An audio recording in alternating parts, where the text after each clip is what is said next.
Ngayon nga po mga kapatid, puntahan naman natin ang mga balita sa lalawigan. Nagkaroon ng minor phreatic eruption o mahinang pagputok sa Bulkang Taal sa Batangas. Ayon po sa PHIVOLCS, bandang 2:00 ng madaling araw kahapon nang maitala ang pagputok ng bulkan. Nagbuga ito ng abo at usok na abot naman sa 500 metro ang taas. Sa kabila ng panibagong pagputok, nananatili pa rin sa alert level 1 ang Bulkang Taal. Nag-aalboruto rin ang Bulkang Kanlaon sa Negros Island. 2 beses itong nagbuga ng abo nitong Martes.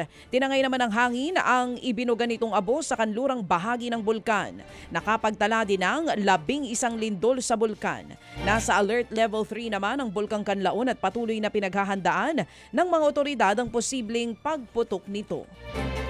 Samantala, nasunog naman ang isang bahagi po ng kabundukan sa Itogon, Benguet.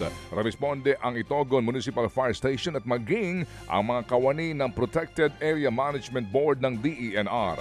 Inaalam pa kung gaano kalawak ang nasunog na bahagi po ng bundok at kung ano ang mitya nito. Tinitignan po na rin ngayon kung meron ba ng nadamay na mga bahay o ari-arian sa nasabing sunog. At ayon sa BFP, ito na ang ikalawang forest fire sa Itogon ngayong taon. Inaresto naman ng mga otoridad ang isang Japanese na miyembro umano ng Luffy Criminal Group sa Angeles sa Pampanga. May ini-interview pa ang suspect na mga babaeng nag-a-apply para maging entertainer sa Japan. Sangkot daw ang grupo ng suspect sa iba't ibang uri ng malawakang scam. Nasa kustudiya na ng Bureau of Immigration sa Camp Bagong Diwa ang suspect. Dead on the spot po naman ang isang drug suspect habang sugatan ang dalawa niyang kasabwat sa bypass operation na nauwi sa enkwentro sa Calamba, Laguna. Nanlaban ba itong mga to? Nakatunog daw ang mga suspect na pulis ang kanilang katransaksyon kaya po nakipagbarilan.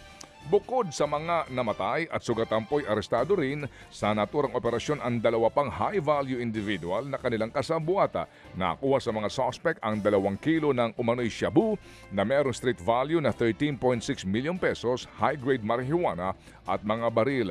Na-rescue rin ang 6 na taong gulang na anak ng isa sa mga suspect na kasama po sa operasyon. Agad siyang ibinigay ng PNP sa DSWD. Arestado naman ang 48 anyos na lalaking paulit-ulit daw minolestya ang mga menor de edad na apo ng kanyang kinakasama sa Lapu-Lapu City, Cebu.